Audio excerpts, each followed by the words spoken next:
பகவான் ஸ்ரீ ரமண மகரிஷி பக்தி ஞான இயக்கத்தின் ஆன்மீக அன்பர்களுக்கு எங்களுடைய இனிய பணிவான காலை வணக்கம். இன்று ஜனவரி 11 சனிக்கிழமை. இன்று நாம் தியானிக்க இருக்கும் தலைப்பு நிஷ்காமிய கர்மம். கர்மங்கள் 3 வகைப்படும் என்று சொல்லுகிறார்கள்.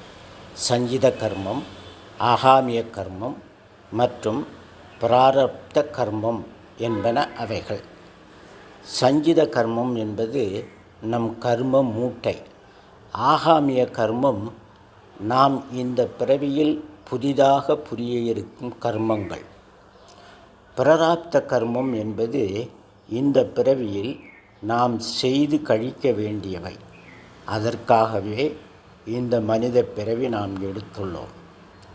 இறைவன் தன் பெரும் கருணையால் இந்த பிறவியில் நாம் பிறந்துள்ள சூழ்நிலைக்கு ஏற்ப எந்த கர்மங்களை செய்தால் நம் கர்ம கணக்கு கணிசமாக குறையுமோ அந்த கர்மங்களை சஞ்சித கர்ம மூட்டையிலிருந்து தெரிந்தெடுத்து பிராரப்த கர்மமாக நமக்கு அமைத்து வழங்கியுள்ளார்கள்.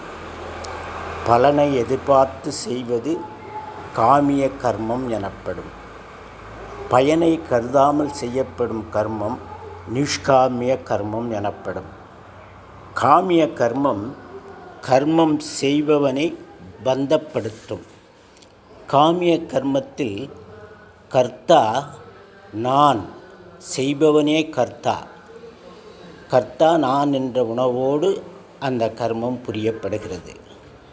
நிஷ்காமிய கர்மம் பலனை எதிர்பார்க்காமல் ஈசனுக்கு அர்ப்பணமாக கர்த்தா நான் அல்ல, ஈசனே கர்த்தா என்ற பாவனையோடு செய்வதால் அது செய்பவனை பந்தப்படுத்தாது.